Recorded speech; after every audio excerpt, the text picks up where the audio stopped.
Hello, my name is Christopher Michaud, Director of Public Health for the town of Dartmouth. I'm here today to talk to you about the draft Massachusetts statewide total maximum daily load for pathogen-impaired water bodies. I'm here to talk to you about this because right now we have an active public comment period that is soon to close with the Mass DEP, who has provided us with this draft plan for comment. Why do we have this plan? We have this plan because Massachusetts surface water quality standards are required by the Federal Clean Water Act, and that Massachusetts must develop total maximum daily loads to restore the health of impaired water bodies. Now, what we know is that for Dartmouth, we have two waterways that are listed as impaired for pathogens. That is the Shingle Island River and the Pathogen-Impaired River.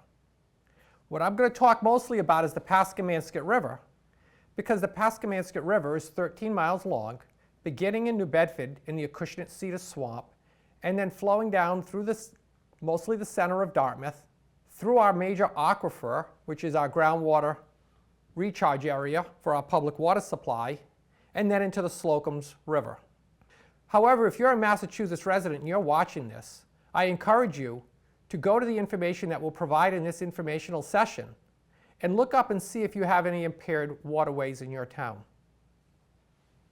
Massachusetts Department of Environmental Protection is providing an opportunity for public comment, both written, in person, and hybrid by Zoom.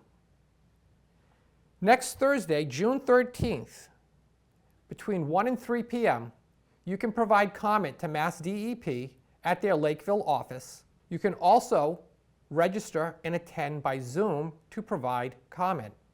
They have told us that they're going to provide an informational session before comments. If you just prefer to provide written comment, you must do so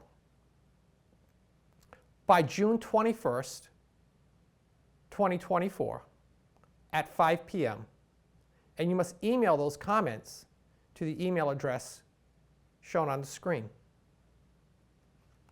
Now, why is this important to Dartmouth, and we're advising you about this? Again, the Pathogen-Impaired River begins in New Bedford, flows down to the Slocum's River. This is the lifeblood to our aquifer, and it is listed as an impaired waterway. As some of the images that you can see on the screen, we have a large amount of urbanization in our watershed to the Pathogen-Impaired. Some of the reasons for which the department, Mass DEP, is pointing to as causes of this impairment is urbanization, agriculture, overflow in septic systems, combined sewer overflows, and a few other. We know that combined sewer overflows and point source discharges from wastewater treatment plants do not exist in the Pathogen-Impaired. So it narrows the amount of possibilities that could be causing this. This plan is going to require all of us to participate in if we're to correct the problem. Therefore, it is important for you to comment.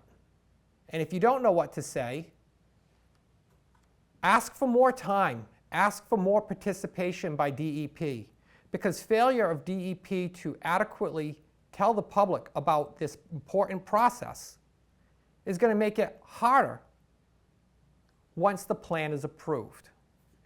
Stakeholder input, whether you're businesses, residents, nonprofits, should begin at this time, and we should not be rushing this process due to some arbitrary deadline.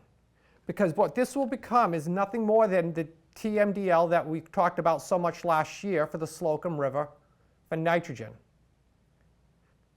Something that took too long, and then also getting it adopted, and then when Mass DEP was proposing regulations. It was ultimately litigation that forced DEP to fast-track these TMDLs to the regulatory nature. Let's not repeat the mistakes of the past. Let's start talking about this now. Let's ask DEP to provide more time, to provide more outreach, because this is going to require all of us. And if you have other technical things that you'd like to say, I encourage you. So again, please participate next Thursday between 1 and 3 on June 13th, whether it be by Zoom or in person, and provide written comments no later than June 21st at 5 p.m.